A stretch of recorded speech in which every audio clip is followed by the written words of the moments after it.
This show is sponsored by BetterHelp. I think in the practice of wellness, it's very important to also talk about mental health and how you are feeling. When you're at your best, you can do great things, but sometimes life gets you bogged down and you may feel overwhelmed or like you're not showing up in the way that you truly want to. If you're thinking about giving therapy a try, BetterHelp is a great option. It's convenient, it's flexible, it's affordable, and it's entirely online. Just fill out a brief questionnaire to get matched with a licensed therapist, and you can switch therapists at any time for no additional charge. If you want to live a more empowered life, therapy can get you there. Visit betterhelp.com/Tori today to get 10% off your first month. That's BetterHelp, HELP.com/Tori. My life can get a little hectic sometimes. Like right now, I'm just kind of in a season of life where I'm doing so much with the planner company and I have these big visions and dreams and ideas that sometimes I just forget about the nourishing foods that keep me sane and whole. But thankfully, Daily Harvest does more so I can do less. Think stress-free meals delivered to your doorstep, aka they have my back. Let Daily Harvest do more so you can do less. Go to dailyharvest.com/manifest to get up to $40 off your first box. That's dailyharvest.com/manifest for up to $40 off your first box. dailyharvest.com/manifest. Hi guys, welcome back to another episode of Manifest with Tori DeSimone. I'm your host, Tori DeSimone. Oh man, I'm so excited to be podcasting today. I am chatty, which is always good when entering a podcast session. But I'm also very inspired. I woke up this morning with kind of like a lot on my mind. And to be very vulnerable with you guys, I feel like I'm in this phase of my life where I kind of just don't know the direction that I'm heading with my life. Like I feel like I don't know how to put this because I feel like a lot of people won't understand because you guys see like what I put out online. So what I'm going to say probably sounds like confusing to most, but I feel like in terms of my career, I'm in the midst of really figuring it out, but this stage of figuring it out is like a big fat question mark. And the reason why I feel like that's confusing to what you guys see online is because you guys see the planners, you see the podcast, you see YouTube, you see Stride, like you see all these 4 pillars of my career, which currently make up my full career. And while I love everything that I do, I still feel like I haven't found it yet. And I feel like I keep getting closer with every venture that I venture into. But I just woke up with this like on my mind today and I'm vlogging today. So I kind of talked about it a little bit in the vlog, which I posted yesterday, actually. If you guys want to watch that new video, it's on my YouTube channel. And this episode of the podcast is also on my podcast YouTube channel, which is Manifest with Tori DeSimone YouTube.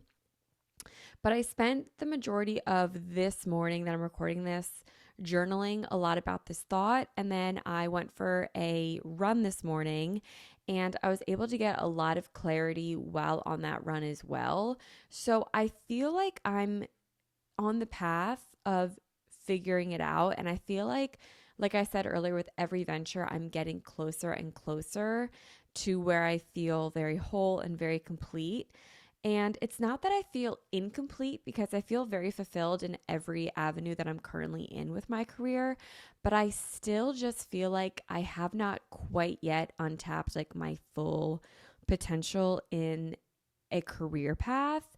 And being 24 years old, I feel like it's very normal to feel this way. But because of kind of where I'm already at in my career, I feel like I should have it figured out by now, even though it's totally normal to not have it figured out by now.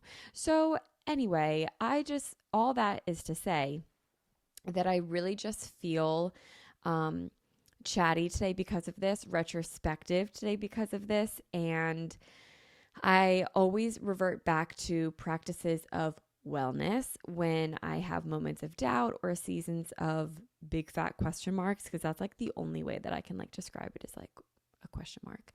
But anyway, I'm very excited to talk about today's topic, which is 10 wellness practices that have changed my life. I essentially went on a retreat this past weekend and we did so many things that just completely ignited my soul and like lit me up on the inside and just made me feel so fulfilled. And I think that is when I kind of realized like this is how I always want to be feeling when it comes to work and what I spend the majority of my time doing. And that's kind of, I feel like, where this big like light bulb has gone off simultaneously next to a question mark.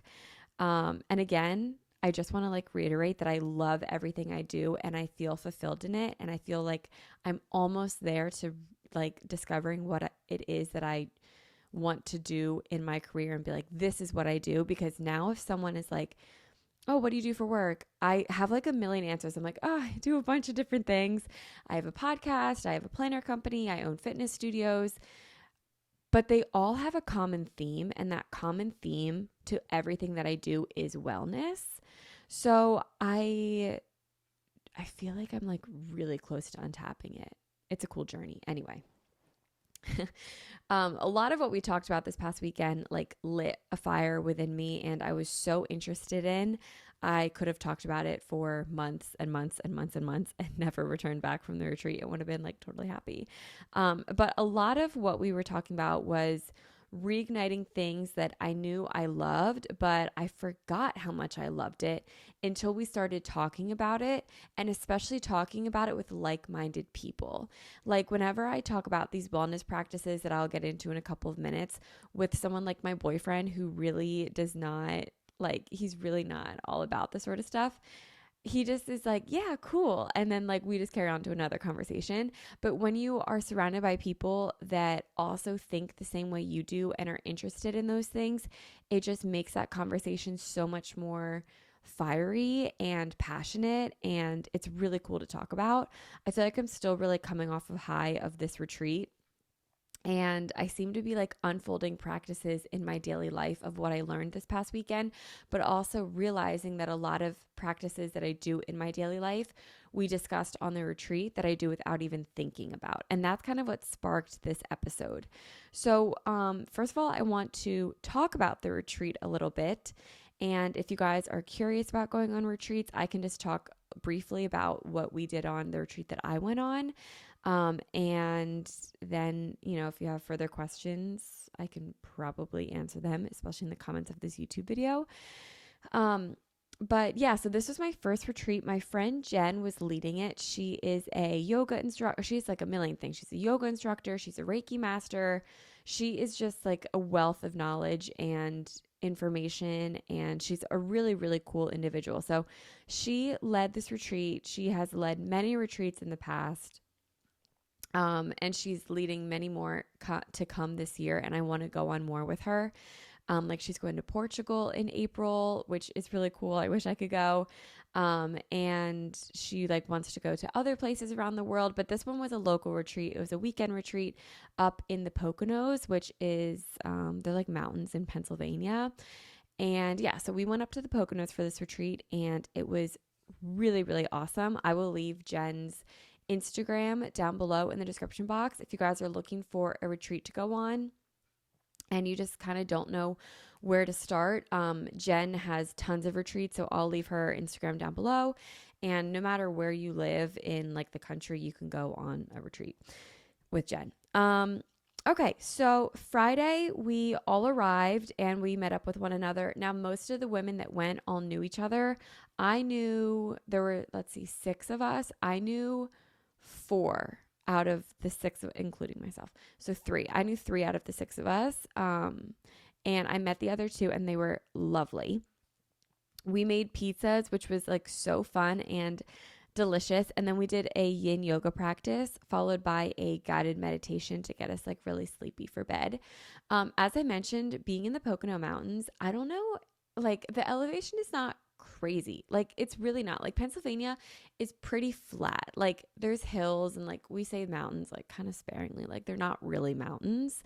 But I don't know if like it was up in the elevation or something, but like anytime I was in like child's pose or down dog, like anything where I was slightly inverted, my the pressure in my head was like beyond. Like I felt like my head was like a pimple that was just going to pop. Like it was crazy. So when we were doing our yin yoga practice Friday night and we were in child's pose, I was like, oh my God, like maybe it's just because I'm like wearing a sweatshirt or like, I don't know. But then the next morning when we did yoga, I was like, no, it's definitely the elevation. So I like to say I got like elevation training in. So whatever. So then we all went to bed on Friday.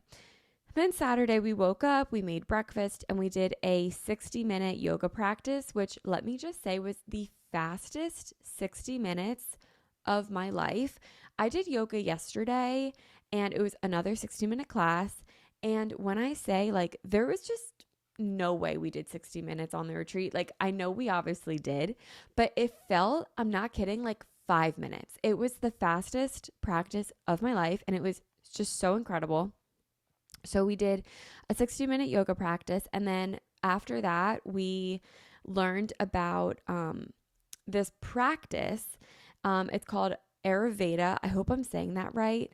I think I am, though. So we learned about the practice of Ayurveda/Ayurvedic practice of life, which essentially is the science of life and how it relates to spirituality and the Eastern practice of medicine. And to sum it up, like it's wellness. Like that's a very simple way of putting it. I'm going to leave an article down below from mindbodygreen, and they have a really great way of putting the practice of Ayurveda into layman's terms. So think about like the common practices such as practicing yoga, drinking warm lemon water in the morning, oil pulling, intermittent fasting. Those are all practices of the ancient practice of Ayurveda. And it's been very westernized, quote unquote, and normalized in daily society. And I think that's a great thing because it means that like we have been doing these ancient practices in our day-to-day lives now for 5,000 years and we might not even notice it. So we learned a lot about Ayurveda and the practices that go into that. And we did that on Saturday. And that was like really, really cool to learn about. I could have like learned so much about that. In our learnings though, there were a few quotes from it that I just wanted to quickly discuss and bring up that I thought were really interesting. So the first quote, this is what Jen was saying. And she was like, if you guys tell people I said this, I did not say it. It's not an original quote from Jen. But it's, we are spiritual beings having a human experience, not human beings having a spiritual existence / experience. And I think that is a really cool approach. So I'm going to say that again. We are spiritual beings having a human experience, not human beings having a spiritual experience. That was cool and that really stuck with me. So I wrote that down. Another thing that I pulled down from Ayurvedic practice was when diet is wrong, medicine is of no use. When diet is right, medicine is of no need.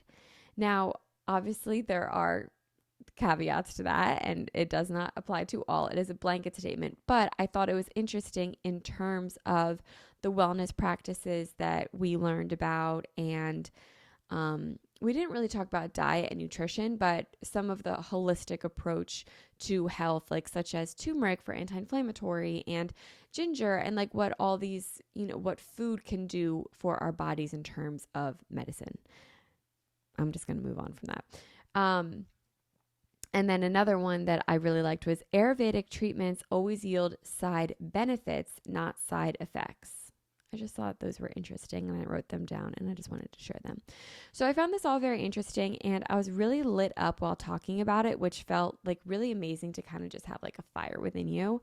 But nonetheless, after learning this, we all went on a walk and then the group went to the sauna. But I actually stayed back and read my book and took a nap and it was like so nice. And then we reconnected and we learned about 10 Ayurvedic practices to do daily, which I actually already found myself doing most of them.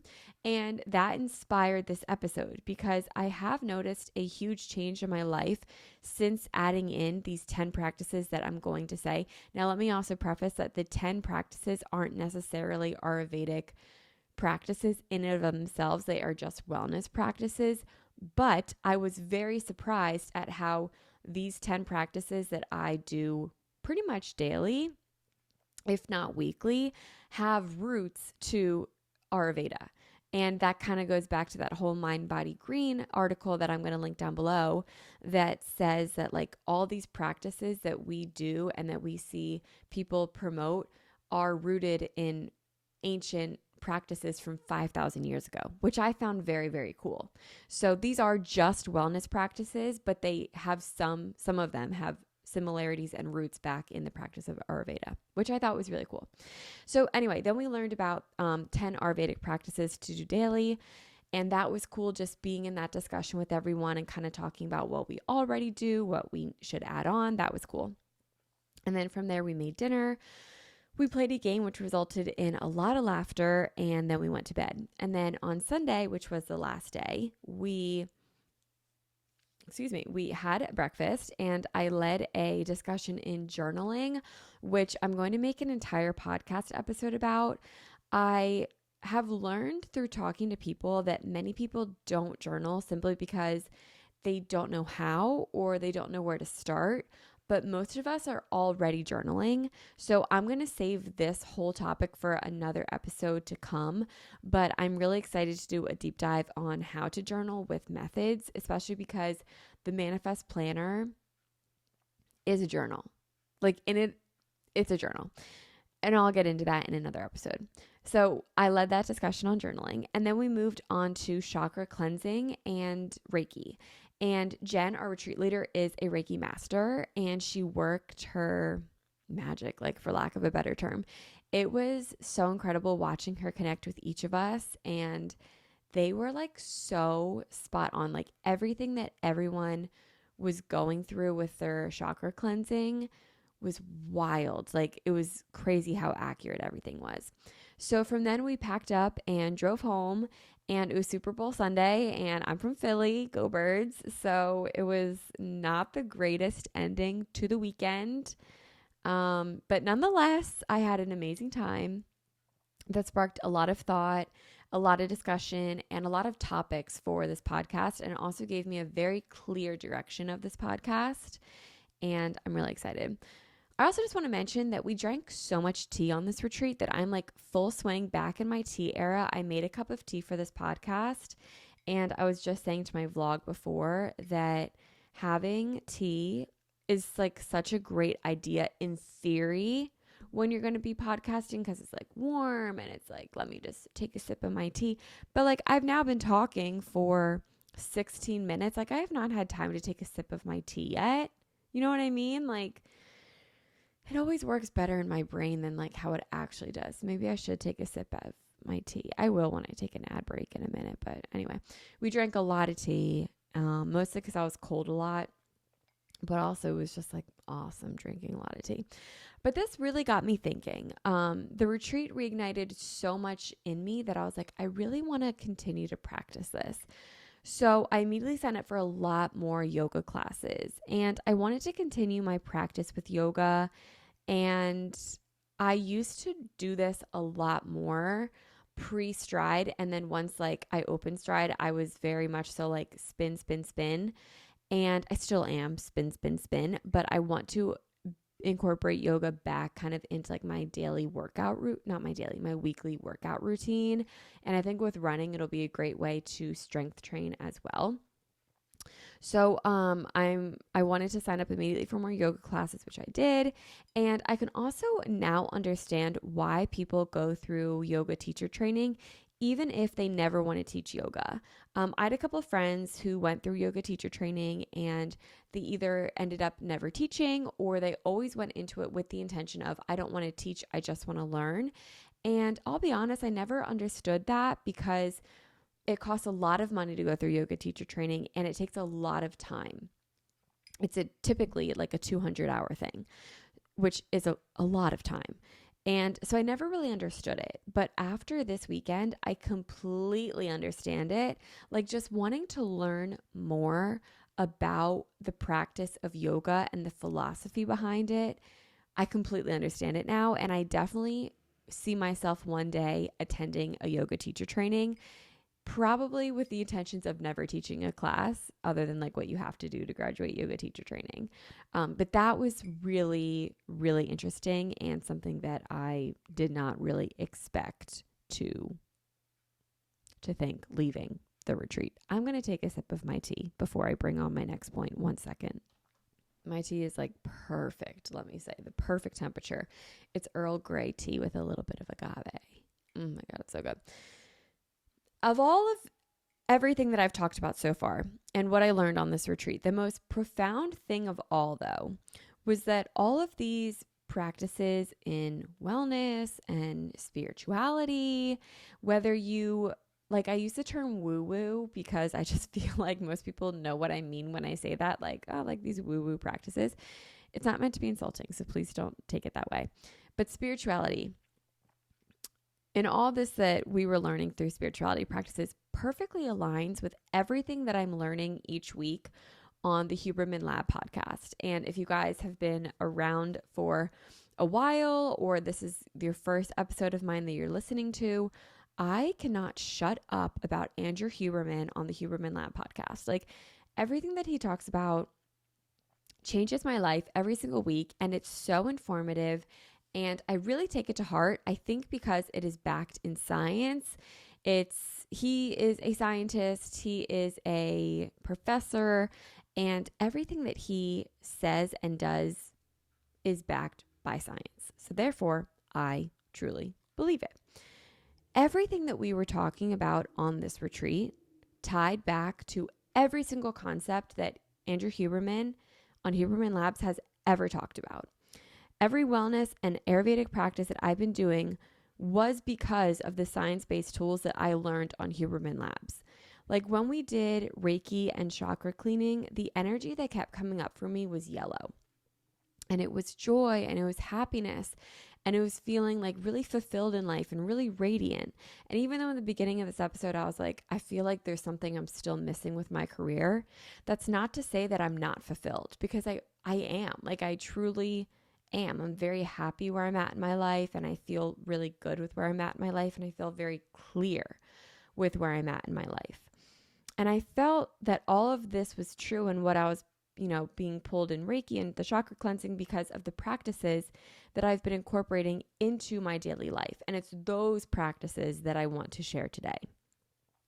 So even though to me they kind of seem like I don't even recognize that I do these things anymore, it's because I've just gotten so adjusted to feeling good the majority of the time that these practices are now just second nature to me. And I'm really excited to share them with you guys today. And I hope that you adapt a few of these into your wellness practice.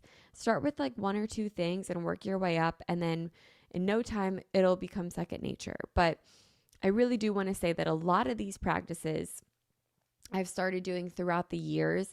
And a lot of them I've amped up recently through Huberman Labs podcast. And then this past weekend when we were learning about Ayurveda and the practices that go into it, I was like, oh my God, I've been doing all of these, most of them, I should say, because of Huberman Lab. So I believe the term Ayurveda is the science of life. And that would make perfect sense because everything on Huberman Labs is based and rooted in science. So it was like a really cool connection and light bulb moment for me to be like, this stuff, like, it's not just like woo-woo, it actually has purpose behind it. And trust me, I believe in all the woo-woo stuff. I live for it. I love it.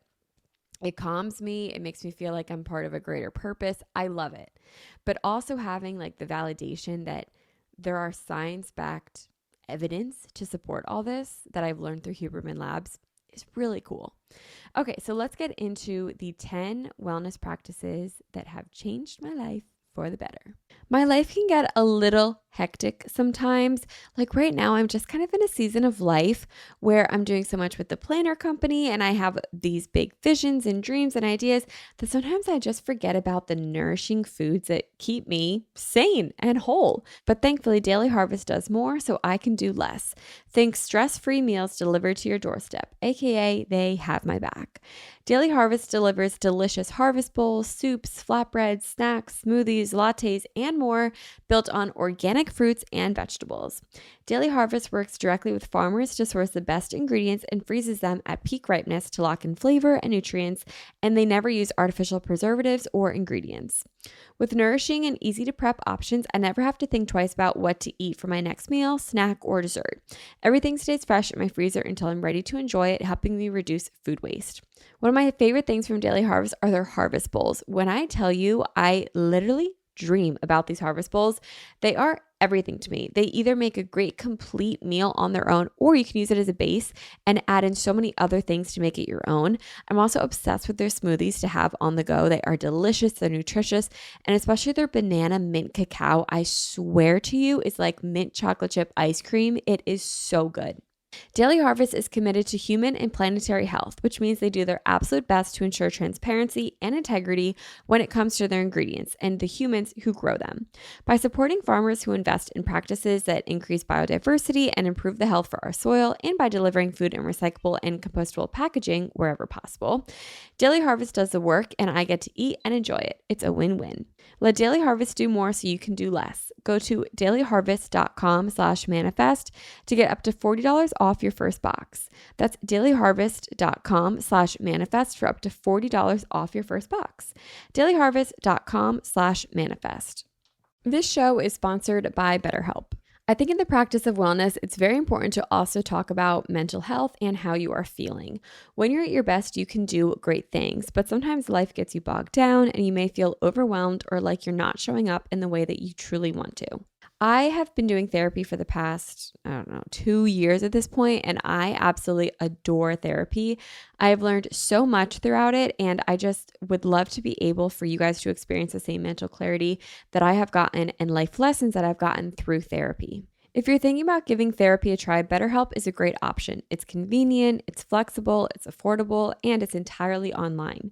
Just fill out a brief questionnaire to get matched with a licensed therapist, and you can switch therapists at any time for no additional charge. If you want to live a more empowered life, therapy can get you there.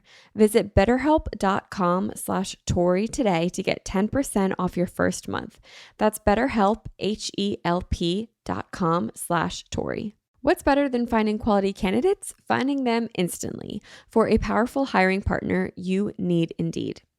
Indeed is the hiring platform where you can attract, interview, and hire all in one place. Don't spend hours on multiple job sites looking for candidates with the right skills when you can do it all with Indeed. Find top talent fast with Indeed's suite of powerful hiring tools like Indeed Instant Match Assessments and virtual interviews. If you hate waiting, Indeed's U.S. data shows over 80% of Indeed employers finds quality candidates whose resumes on Indeed match their job description the moment that they sponsor a job. I've been using Indeed to hire for all of my little avenues in my career, such as Stride, for this podcast, and really also for the Manifest Planner.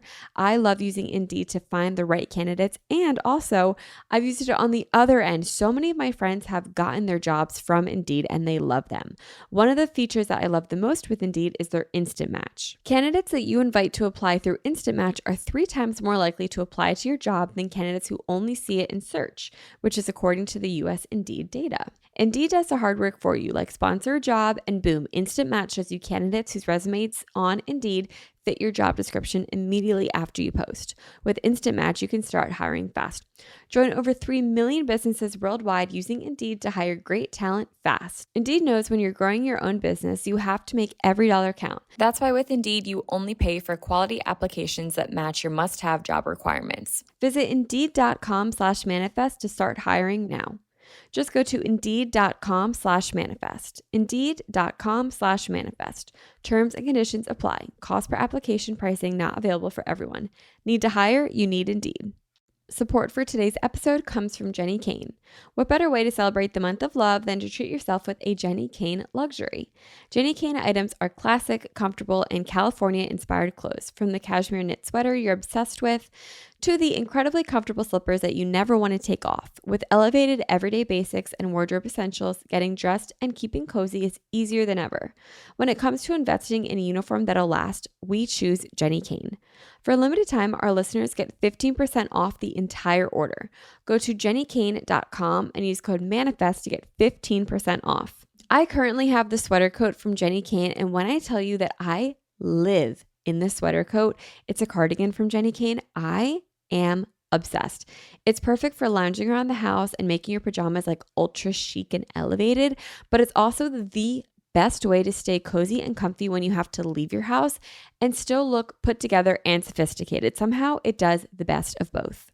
What I love most about Jenny Kane is that they are known for their staples and specifically their staple cashmere sweaters. From their best-selling cocoon cardigan with a relaxed fit and ultra cozy silhouette to their lightweight and luxe fisherman sweater. These are core pieces that you can dress up or down all season long.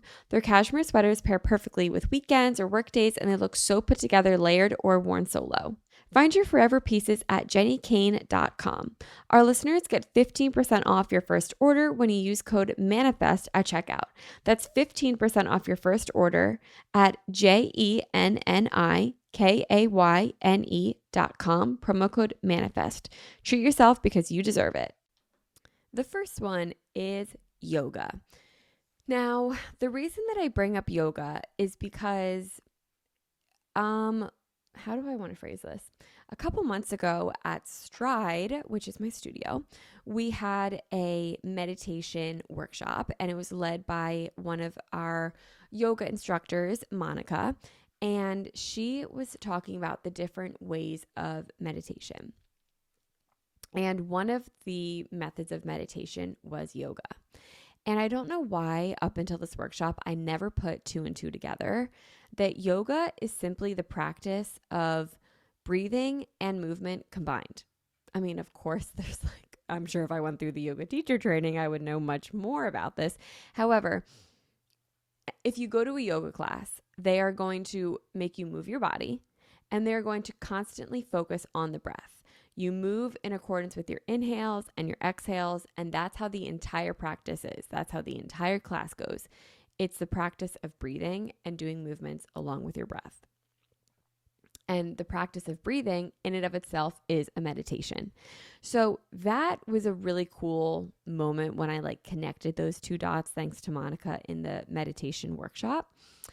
But yoga has always really ignited me from the inside and made me feel really good, really whole, really strong, and very grounded. And now looking back, I think it's because of the breathing, but also the community. I always really like the people that are in yoga classes because I feel like all of them are like-minded people to me, meaning we all believe in wellness. We all believe to some extent in spirituality. We all believe that this practice is more than just an exercise. And I really like that mentality.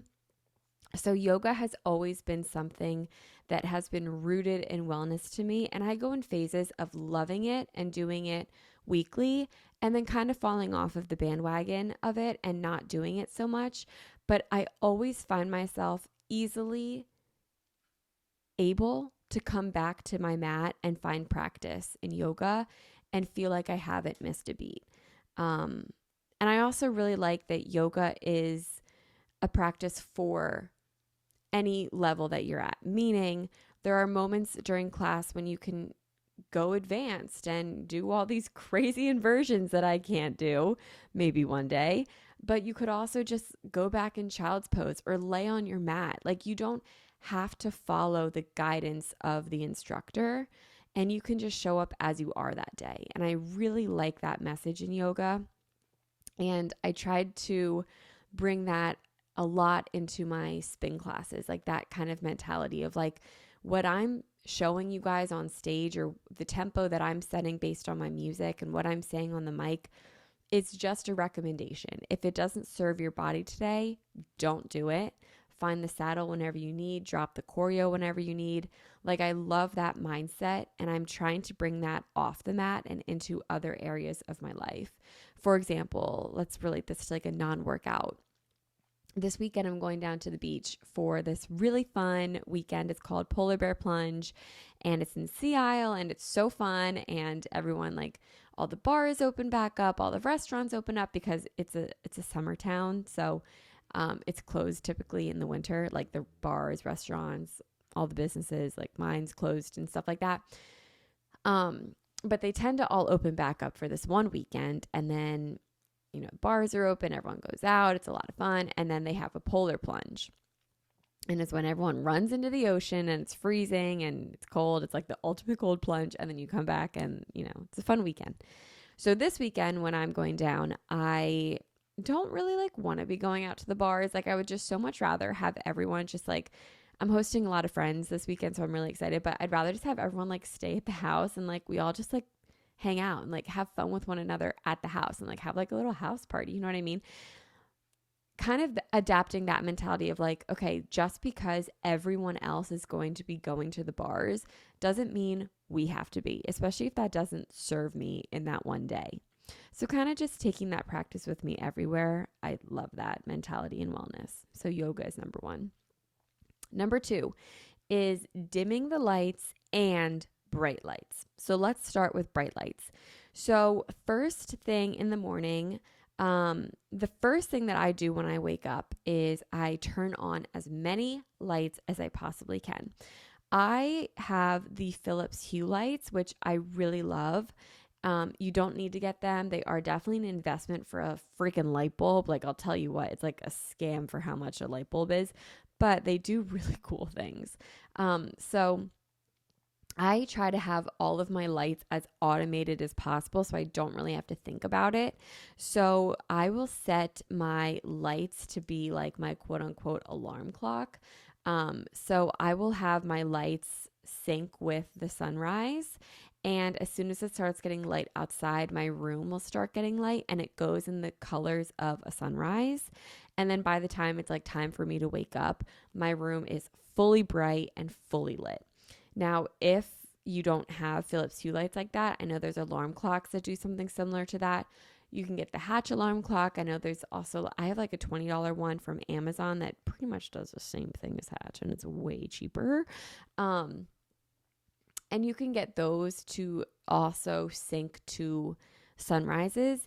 But even if you don't have anything fancy, which trust me, you don't need, when you wake up, just turn on the lamp right next to your bed or go over and just flick on your overhead lights. I remember posting a vlog in 2019 when I was like in my hustle culture era and I was like waking up at 4 a.m. and I'm like, this is how I wake up at 4 a.m. And one of my first tips was turn on the light. And it just helps you. Andrew Huberman can tell you the scientific reason as to why it produces a spike in cortisol. That much I do know. And when I first heard cortisol, I used to always think that it was a bad thing and that like, why would I want cortisol? Like I do not want cortisol. But it's actually a good thing if it's spiked correctly and if we can control it, which that's what I try to do these days is control my cortisol. So turning on the lights first thing when you wake up will spike your cortisol positively, and it will make you more awake and more alert and less likely to fall back to bed. So I do that in the morning, have it simulated to a sunrise and then as bright as possible. And then when I head downstairs, I have all the lights like synced on my phone. So I'll turn them all on before I go downstairs, and I try to keep as many lights on throughout the day as possible. I'm not always perfect with this. And there are some days like today, for example, it's about to rain and my house is kind of moody. I will say it's making me tired. So that's not good. But I do try to keep my lights on as much as possible throughout the day. Nice and bright. I open up all of my blinds. In the morning, I get in as much light as possible. Then in the evening, dimming lights. So if I'm home for the whole night and I'm not going anywhere, I will start dimming my lights when the sun goes down. So I know in like December, January, it's like 4 p.m. Like my lights start to slightly dim.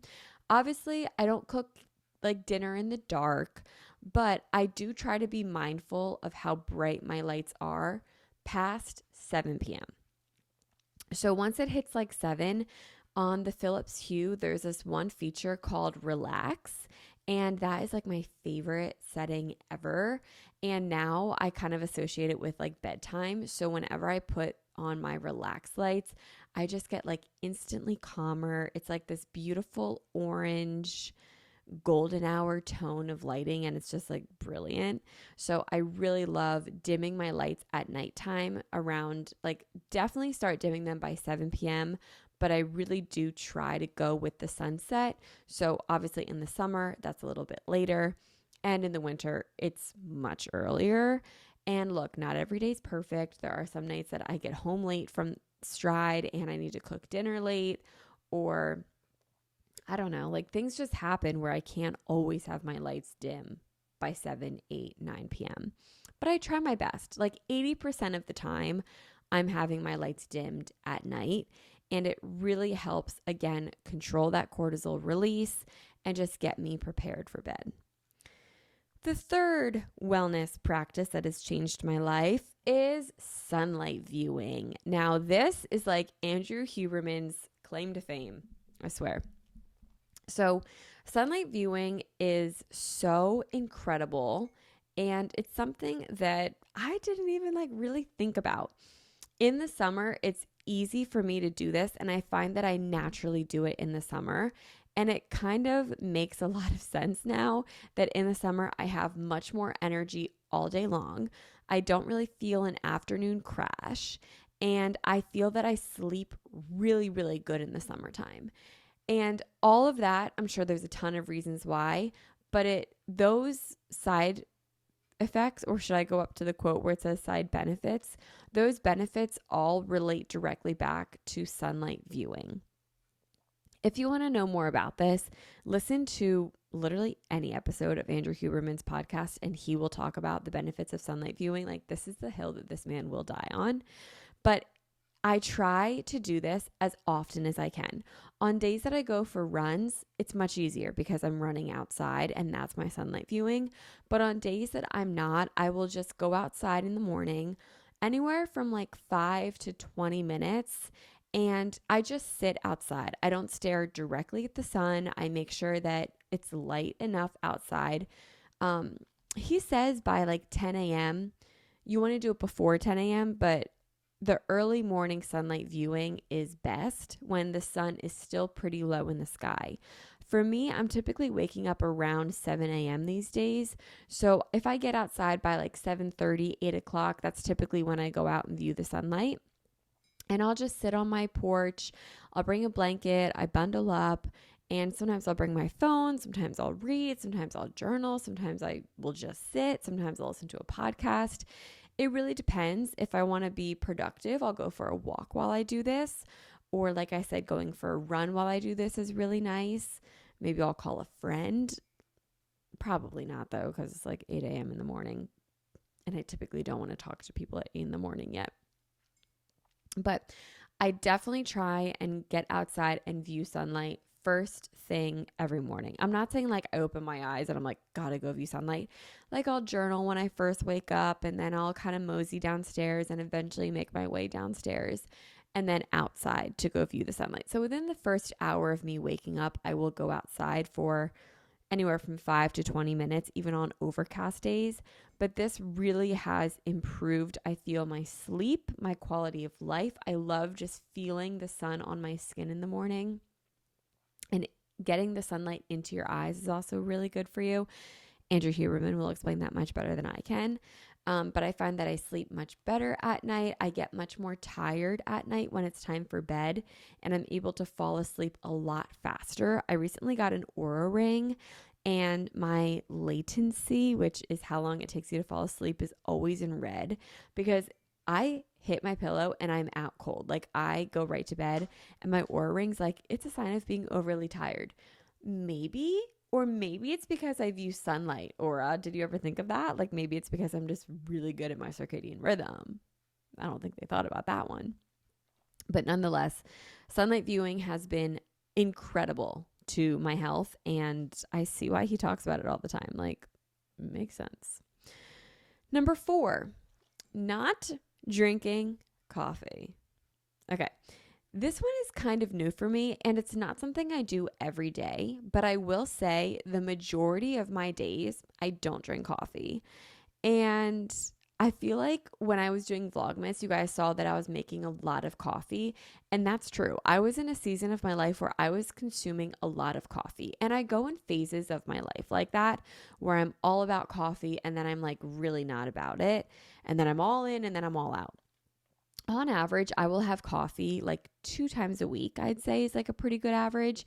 And then there's seasons of my life where I'll consume it every single day for like a month and then like I won't for like 6 months. And that's just the phase I'm in right now, is where I'm like not consuming it. This weekend, there's a coffee shop that I love down in Sea Isle. I'm sure I'll go get a cup of coffee. Friday mornings, I like to have a cup of coffee before I teach a spin class just to get a little bit more energetic. There's definitely a time and a place for my coffee, but like this whole week, I haven't had a cup of coffee yet. And I just feel so much better without the coffee jitters. Don't get me wrong. Sometimes I love the coffee jitters. I love the taste of coffee. I will have decaf coffee because I like the taste of it. But overall, I do just find that when I'm not drinking coffee, I feel overall better. Also goes to say that I'm not drinking alcohol right now. And my next podcast episode is going to be an update on not drinking alcohol, because it's been 6 months since I've had a drink of alcohol. So that is crazy. So my next podcast episode will be 6 months of no alcohol, what I've like learned, what I think while I keep doing it, things like that. But I do think the two kind of go hand in hand, but I feel a lot better when I don't drink coffee, just overall. If you do want to drink coffee, try to not drink it for the first 90 minutes of waking. And if you can, have something in your stomach before you drink coffee. I always find, at least through personal experience, that I feel much better when I drink coffee not on an empty stomach and not when I first wake up. Like I need to have water first and kind of just let myself wake up before I just hit the caffeine straight away. So number 4 is not drinking coffee or delaying my caffeine intake to 90 minutes after waking. Also, thanks to Andrew Huberman on that one. Okay, the 5th wellness practice that has changed my life is waking up and going to bed at the same time every day. Now, when I say same time, I'm saying within like an hour range of one another. I will typically go to bed anywhere from 10 p.m., meaning 10 p.m., like 9 to 10 p.m. or 10 to 11 p.m. So I guess within like the 9 to 11 p.m. hour range, but typically 10 p.m. is like my average of when I go to bed. Like last night, I literally went to bed at 9. I was exhausted. And then the night before I went to bed at like 11. So it kind of varies in that window, but 10 p.m. seems to be the average, even on the weekends, because I live 5 days going to bed at 10 p.m. I can't like change for 2 days. Like my body just doesn't work like that. Like I'm just used to it. When it comes to waking up, I feel like I'm really good at 7 a.m. Like I'll typically wake up naturally like right before 7 a.m. And that feels really nice. So waking up and going to bed at the same time every day has just gotten my body on a really natural rhythm with itself, and one that makes me feel really good. And like my body kind of, it's got it on cruise control. Like it's just one less thing that I have to worry about. I know that once 9 p.m. hits, I'm really winding down and like going to bed. And then when 7 a.m. hits, I typically feel really rested. And it's not something that I dread waking up at 7 a.m. for. It just feels really nice, really natural. And my circadian rhythm, my body's sleep cycle has really synced with itself. And I just feel so much better. I even find that if I let myself sleep in past 7, like let's say like today, for example, I'm home all day. My whole work day is really centered around this podcast, and I could move this to later in the day, early in the day, whatever it might be. But even if I were to wake up today at like 10 a.m. instead of 7 a.m., I would feel like my whole day is thrown off, even though I got more sleep. So for me, it's more worth it to stick to the same bedtime and wake up time than it is to take advantage of quote unquote more sleep just because I can. You know, like I could sleep 12 hours, but I don't always feel more rested when I do. Does that make sense? I find that I'm really good with like a good 7 to 8 hours. And my Oura ring also tells me that like I'm a really good sleeper. But like I didn't really need the ring to tell me that. Like I feel like I know that I'm a good sleeper, but like I really am. Not to brag, but like I'm really good at it. Okay, number 6. Applying lotion to my body. Now this is a wellness practice that might not even feel like a wellness practice, but once I get out of the shower and apply lotion on my body, my hands, my feet, my arms, my neck, my stomach, it's really just such an act of love. And it's so nourishing to the body. You can use coconut oil. You can use your favorite lotion. I'm currently using like this Vaseline cocoa butter, and it's so nice. You can use oils. It just feels so nourishing, and it's kind of just like a big hug with lotion. I used to not do this. I'm talking like, I've been doing it for a long time now. Like definitely in high school, I did not put lotion on after I always showered. And then I think when I was like 18, I was like, I should probably start doing this. So I just started putting lotion on like all the time after my showers. And now it's like something that if I don't put lotion on after showers, I feel like a snake. Like I feel like my skin is like so gross and like, blech, like I just can't stand. It just feels so like scaly and dry. And I'm like, oh my God, this is like disgusting. So putting on lotion not only is very nourishing to the body, but I feel like it's so nourishing to the soul. It's just such an act of self-love, and like truly like massaging lotion into your skin after a shower, which is another act of self-love, is just so kind to yourself. And it only takes 2 to 3 minutes. And it's just such a great moment to nourish yourself. I feel like that's like the only way to put it. And there's not much more to say on this other than the practice of putting on lotion after a shower is so nourishing. And I love it. It's one of my favorite wellness practices. All right, what are we on? Number 1, 2, 3, 4, 5, 6, 7. Okay, number 7 is journaling. Again, I'm going to do a whole episode on this. I do already have a couple episodes up on how to journal, which you guys can go listen to. But journaling is incredible. Journaling, there are so many ways to journal, and I'm going to talk about that in the dedicated episode. But journaling is a way to empty your mind of your thoughts, to put whatever you're thinking in your mind onto a piece of paper, into an email, onto a to-do list, into a text message, into a letter to yourself. These intangible things, thoughts in our brains that we can't see, as soon as we write them down on a piece of paper, now we can suddenly see what we are thinking. And just being able to see it and work through it on paper and visualize it is so powerful. This morning, for example, I woke up with so much like clutter in my mind. And as soon as I journaled about it, I got so much clarity. Not only clarity, but so much potential and excitement. And I really felt like I couldn't have reached that without journaling about it. It was just a way for me to process my thoughts and get them in front of me to a way that makes sense to me. Journaling isn't always like that. And for most of my days, it's not like that. I'd say there's like once a week where I'm like, I will wake up with a brain full of things and I'm like, I need to really get this out on paper. And those days are always some of my favorite days. But most of the time I wake up really not thinking too much or having like too much on my mind other than like the basic, morning thoughts, but nothing like super crazy. And then my journalings will consist of acts of gratitude, things I'm manifesting, people I'm sending love to, a goal for the day, and then daily reflection at the end of the day or about the day prior if I didn't do it at night. That's typically what most of my journaling is like. But the act of journaling and the act of just emptying the brain onto paper is so powerful. And I am constantly journaling all day throughout the day.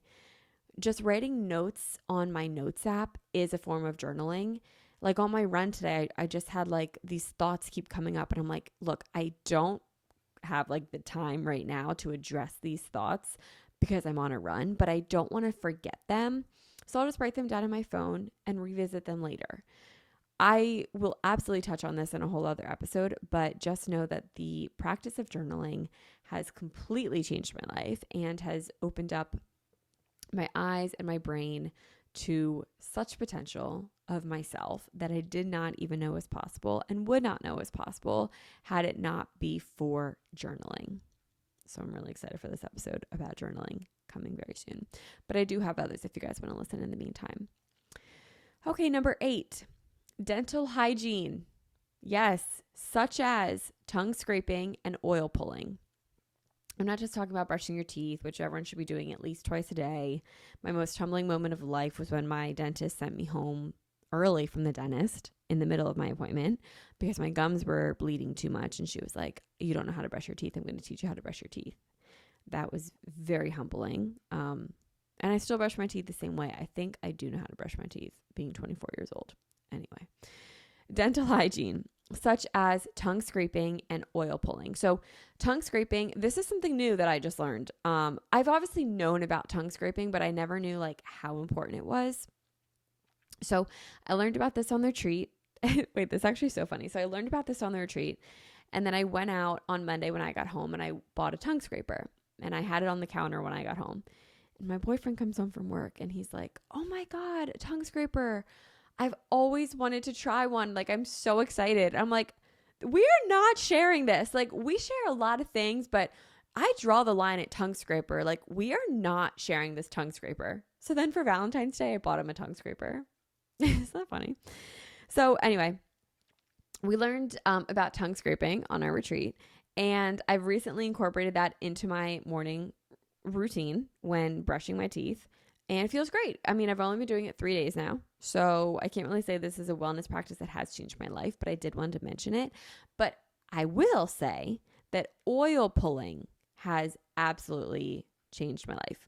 I do not oil pull every day. I find that my teeth are kind of sensitive if I do it every day. So I will oil pull when I'm in the shower. So you're like in a perfect world supposed to do it on an empty stomach when I think before you brush your teeth. But that's not always the case for me. Like I'll typically tongue scrape, brush my teeth, and then if I jump in the shower, I'll oil pull in the shower. A lot of people don't like the feeling of oil pulling because what it is, it's coconut oil that you put in your mouth, and in your mouth it will melt. So a lot of times people do not like the texture before it melts. And listen, I understand. It is a very weird feeling. It's like you want to chew it, but you can't.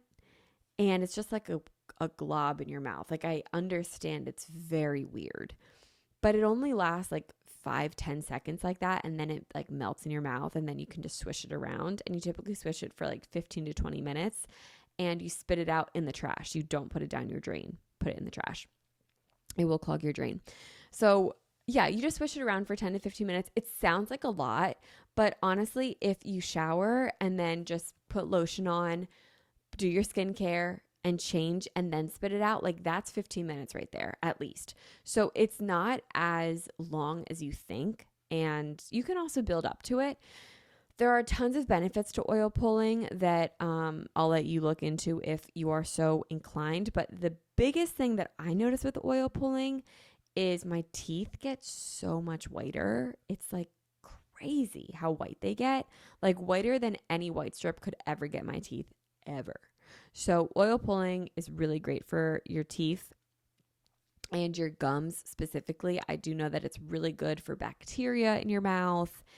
There's tons of good benefits about it. I just honestly don't know them all off the top of my head, but it is a wellness practice that I really enjoy. And I do it like 2 to 3 times a week. Like I said, if I try to do it every day for a while, and it hurt my teeth after a while. Like my teeth would just get too sensitive. But they also get too sensitive when I like overly whiten them. So it would kind of make sense that the way that they make my teeth really white would make them be sensitive. Anyway, try it out. Number 9 is breathing practices and meditation. So meditation is something that I talk about a lot, which is also why I'm really grateful that Calm is a sponsor of this show, because I literally use Calm every day. Like, you guys don't even know, like, I'm obsessed. So I use Calm very frequently. But just beyond meditation, because there are more days than not where when I meditate, I'm like, I don't think I'm doing this right. Like, I know that meditation is not perfect, but I also just feel so like there have to be better ways of meditating or getting the benefits of it. It's taken me a long time to get to a place where I feel like I'm quote unquote good at it and understand it, but it's still difficult to do every single day. But what I can do every single day is make sure that I have time to breathe. So when I go to bed at night, taking a nice deep breath is such an awesome feeling. In the shower, deep breathing. In the sauna, which we'll talk about in a minute, such a great time to meditate. First thing in the morning, if you have a lot on your mind, I like to meditate. After a really good journaling session, following up with the meditation is like amazing.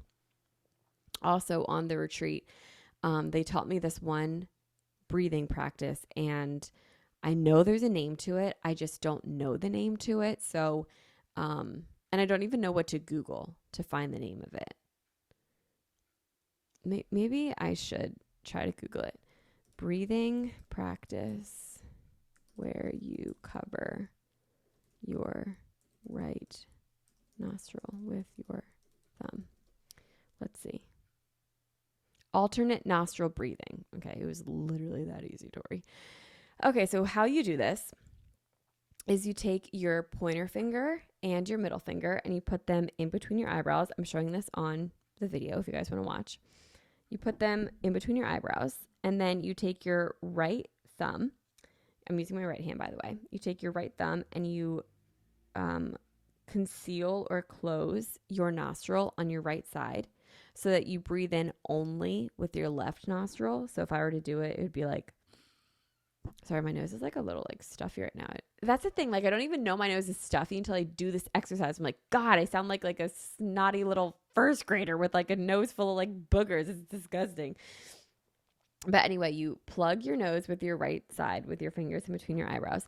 You breathe in on your left, and then you shut your left and release your right nostril, but you close your left nostril with your ring finger, release your right nostril, and then breathe out through your right.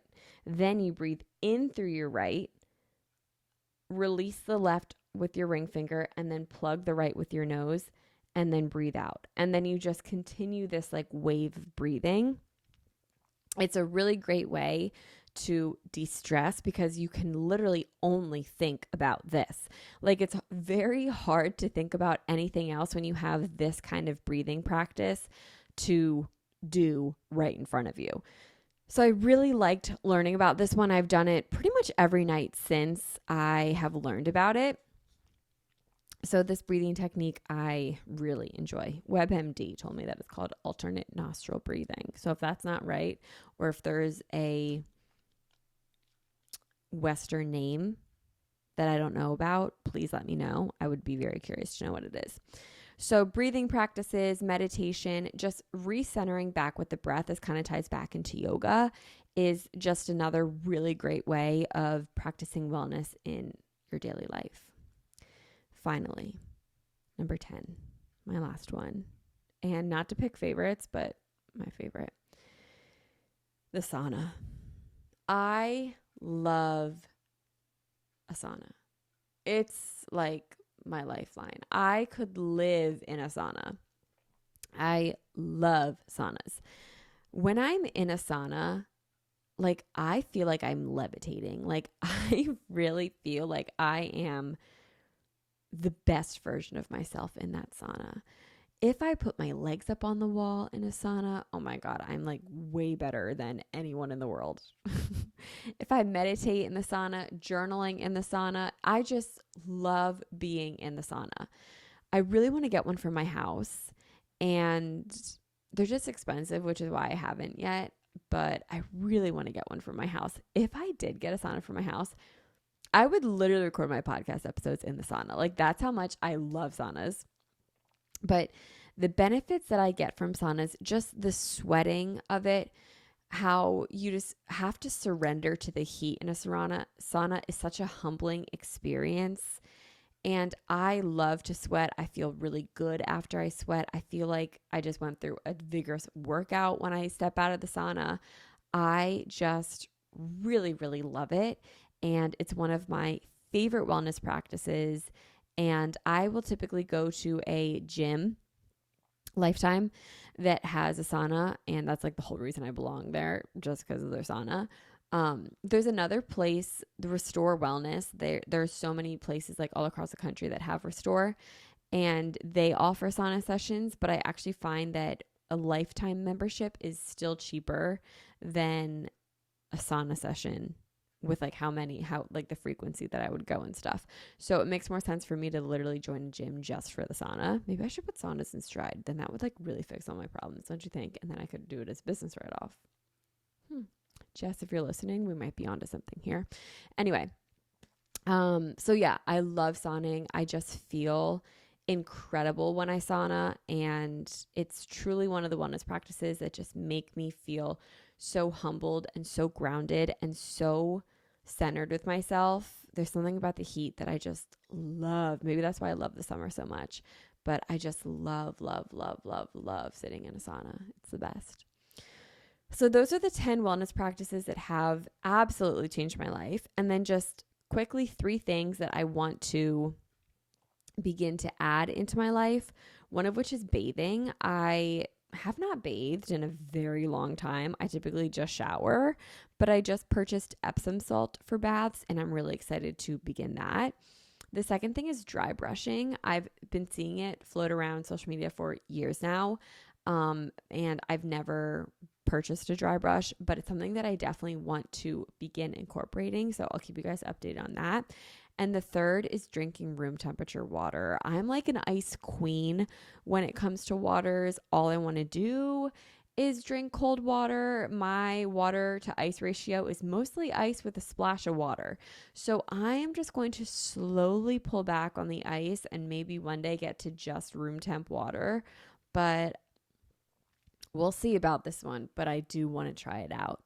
So guys, those are my 10 wellness practices that have changed my life, and a little bit about our Vedic practice and my retreat this weekend, and just kind of all things wellness.